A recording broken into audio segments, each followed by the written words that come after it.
If you love Chevys, then this is the place for you. This is the Menards Chevy Series, where we tour the country to find the finest race cars and rides that are part of the Bowtie breed.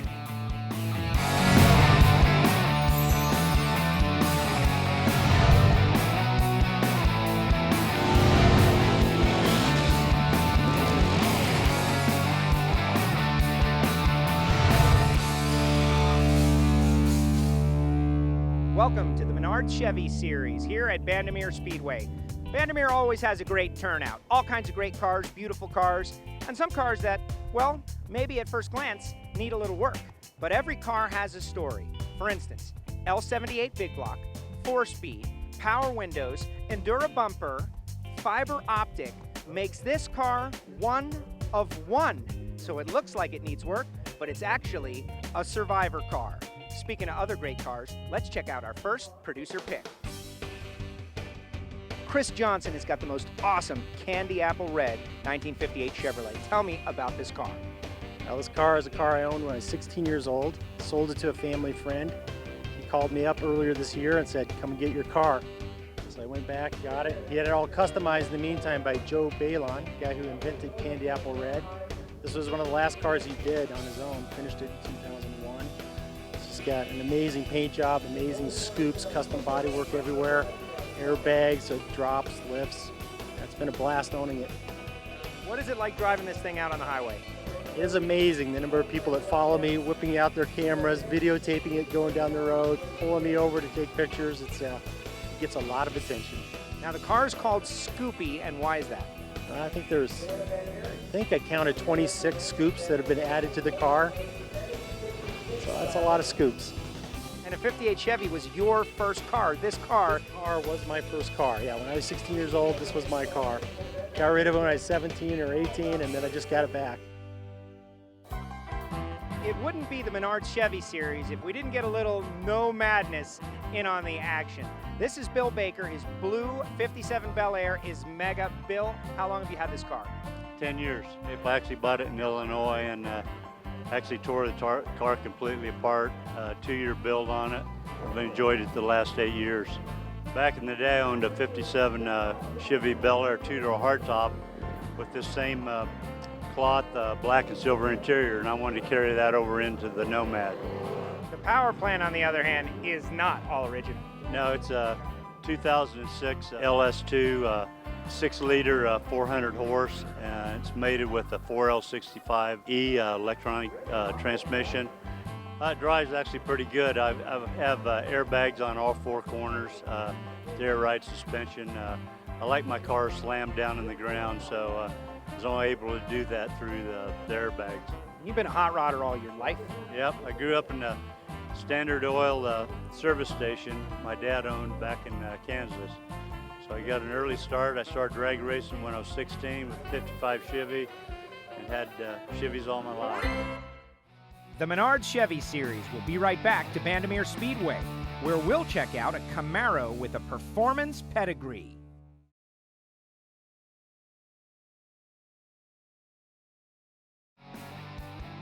The Menards Chevy Series is being brought to you by Dustless Blasting. It's the future of surface preparation. Custom Auto Sound, the originator of classic car OEM fit radios since 1977. Flowmaster, the exhaust technology company. And by Magic Creeper, ready, rain or shine. Welcome back to the Menards Chevy Series here from Bandimere Speedway. We have found the absolute holy grail of Chevrolet muscle cars, an extremely rare original paint Yenko Chevrolet Camaro, 1969 edition. Both owners are on the property, and we caught up with the first one, Bill Hunter.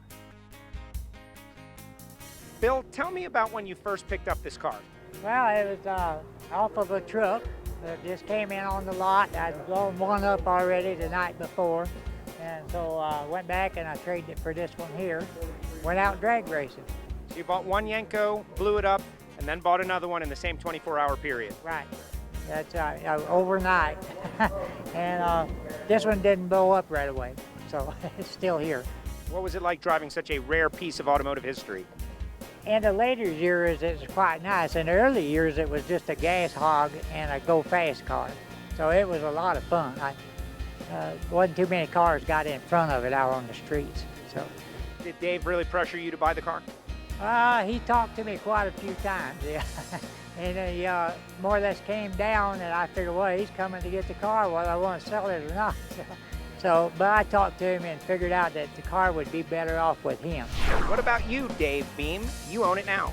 Well, it's been a real pleasure to own it, and it's like a dream come true. I've wanted the car for several years, and it's just such a special car, being original paint, original owner car. Plan to do a little bit of drag racing in the future with it, just like Bill did. And go to a lot of these shows and have fun, and keep the car out there in the public eye where everybody can enjoy the car for years to come. At the Menards Chevy Series, a beautiful Chevelle will usually win the OPG award. But here at Bandimere, the DriveDuracell.com Crank It with the Copper Top Award winner is this awesome 1967 Chevelle owned by Jim Meyer. Jim, this car is hot, and you built it yourself. Yes, thank you very much. I enjoyed building the car. It took me about 2.5 years to build it. I've had it a little over 3.5 years now. The car that when I originally bought it was in relatively good shape.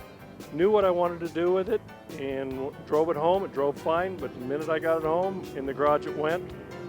With the help of my brother, in 2.5 years in a 3-car garage, we totally rebuilt the car. There are thousands of little details that the casual observer might not notice. Take us through some of them. As you can see, there's a 67 Corvette gas cap. I wanted to build this car kind of like GM could have built it. I know Chip Foose says that a lot, but make some subtle changes. I made the spoiler out of a block of foam, hand formed it completely along with the air dam on the front. 427 crate motor, Tremec 5-speed, ram clutch. When I did the interior layout, I started out knowing I wanted to change the trim to something different and unique. I used Christmas wrap paper. The back side of it has the 1-inch squares. So I laid it out, designed it with the 1-inch squares, took that to work, converted it to CAD. And then from CAD, we took it to a water jet cutting place in Berthoud, Colorado, and we water jet cut it out. It's the ultimate DIY. Why was it important to have a copper top powering this car? The copper top is an excellent battery. I went with the AGM style with the glass mat concept to give me a long durable crank. And when you're at a show, your doors are open, your lights are on all the time. One of the last things you don't want to do is a car not to start when you leave a show. This car also is keyless. It has no keys in it whatsoever. Everything's done with a push button. And I wanted copper top to be able to control all of the electronics, my Bluetooth and everything with it. Let's take a look at another Bandimere Award winner. The Original Parts Group All Original Award goes to Beverly Totten right here in Denver with this beautiful 1970 SS El Camino. Beverly, how long have you had this car? I bought the car in 1988. Tell us the story. I understand you used to be a Blue Oval family, and this car switched you over. Absolutely. I've always been a Ford person. My mother worked for Ford. My husband raced Fords. My son built Fords. And I found this, and they weren't happy when I brought it home. What inspired you about this El Camino? First of all, I worked for a company, and there was a gentleman that worked there also, and he owned the El Camino, and it was gray at the time, black, big tires on the back, big loud exhaust, and every time he drove in to work, he'd drive by my window, and the rumble was so awesome. It gave me goose pimples, and I just loved that car. I had to have it. SS396, one of the iconic cars out there. You got the vinyl top, so many unique aspects to this vehicle. What's it like to drive? It's undescribable. Actually, I was comparing this with another lady who has an El Camino, and we both said that when we start driving on the highway, our foot shakes. You kind of get like a little shaky, and then you look at your hands on the steering wheel, and it just gives you goose pimples, and it's very thrilling. What about the parts from Original Parts Group? What did you get that is on this car? I've replaced a lot of things, and specifically there were some chrome pieces that were in pretty bad shape. The car had actually been hit back in '93, hit and run, and I had to replace the whole quarter panel, but I also did the interior with Original Parts Group. I did the carpeting, and there were quite a few things in the engine compartment that I had to replace because they weren't stock. I wanted to bring the car back to stock. The interior looks absolutely original, which is probably why you won the award. Thank you very much. Thank you, yes. Quite pleased with it. A lot different than it looked when I first bought it. The Menards Chevy Series will be right back with a radical Camaro that gets its grunt thanks to the grump. Stay with us.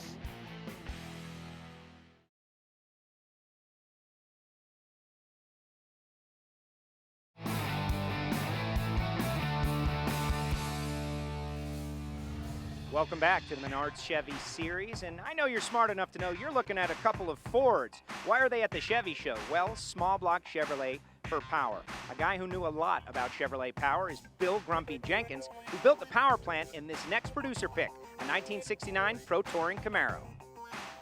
Pretty much everything on the car has been one-offed or cut up or changed somehow or another. It's been widened 3 inches. The car features a full belly pan, a roll cage, has a whole aluminum engine compartment that was hand-built at G3. All the interior's all been made out of aluminum, covered in leather. It has a Lenco transmission, and a lot of people have seen them, but they're not real sure how they work. You use the clutch just to start and stop. After you get rolling, you can just pull the gear shifts right back, and it's a 5-speed. It's just a riot to drive on the streets.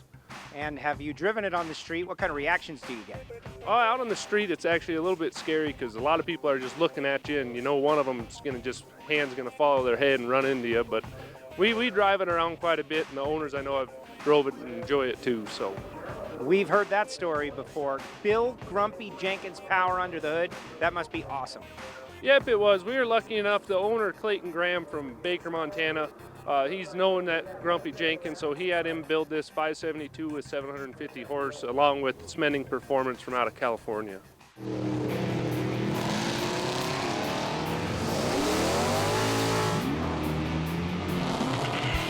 Bandimere Speedway is known for being top-notch in customer service, and that is due to the people who run it, the Bandimere family. Joining me now, John Bandimere III, a.k.a. Sporty. John, another great event. You know what, it's an awesome event. You know, we are very, very fortunate here in Colorado to have a great fan base for motorsports.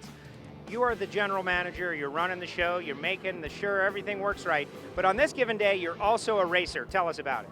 You know what, it kind of started out as a joke a few years ago. A guy was going to be coming out for one of our big shows to run a jet car, and he had trouble getting his second driver here. And I said, don't worry about it, why don't you get me licensed? So it's kind of started out as a joke, then ended up turning into reality, and it's been fun. It's been fun to be able to race the jet cars with the Franco family and to be able to experience, you know, the acceleration that one of those cars actually gives you and set you back in the seat. What does that feel like? You know what? These cars take off a little bit slower than some of the other race cars that I've driven. If we have good air, you know, a .960 foot is not unrealistic, but when you're on the top end and that high side kicks in, it definitely sets you back and makes it for a fun ride. How big a part is the Menards Chevy Series for your track and your program? To be able to hold an event that's their event, you know, it's the bow tie lovers, you know, day out here, is huge. And of course, to see them support it, you know, the car show is always phenomenal. It always amazes me, the quality of cars that come out to this event. It's not that the quality at some of our other events isn't good, but it just seems like the Chevy show always takes a step up. The Rock Auto Restored Award goes to Mike Rimley from Greeley, Colorado. Mike, what is the story behind this truck? Well, I bought this truck off eBay for $895. My wife told me it was going back to school, and she said, better get something to do to keep you busy. So I put it in the garage, went ahead and took it all apart down to a frame off and put it back together and got her done. It took me about 2 years to do. She endorsed it and encouraged the project. Yeah, she said do it. She was going to school, so she said you need something to keep you busy, so that's what I did. So for this C20, it's a custom camper, which is actually pretty rare. Yeah, they made about 9,500 of them roughly there. Since camping was getting real popular in the 1960s, Chevrolet came out with a truck that people could buy to go camping, drop a camper in the back of it and go camping with it. And so it's like a special option you could get to do that with. Now, have you gone camping with it? No, it doesn't go camping at all. You've gone all out, the color really pops, but in the interior, you went with absolute stock. Yeah, we went back to stock interior, used lacquer paints inside, dark fawn poly and medium fawn poly interior. What are some of the other features that really get you about this vehicle? What made you want it? Well, we wanted an original truck that had a matching driveline. It had the original motor and transmission, so it has a 327 with a turbo transmission. It also has a 411 rear end in it. You've gone out of your way to make it period perfect with all the decals. Tell me about those. Yeah, we tried to find some original stuff they would use back in the lots back in 1966. The OK emblems and stuff was a Chevrolet promotion they used for used cars, and we did a lot of hunting down parts, trying to find the right stuff that would match the truck, and they're kind of fun to have on the truck while we out here at the show. You won the Rock Auto Restored Award. What parts did you get from Rock Auto?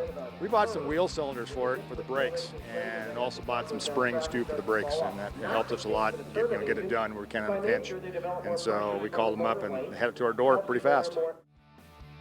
Plenty more still to come on the Menards Chevy series, including a red 210 with a Bandamere backstory.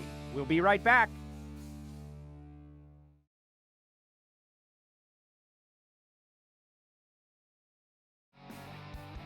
The Menards Chevy series is being brought to you by LMC Truck. Restore, maintain, customized.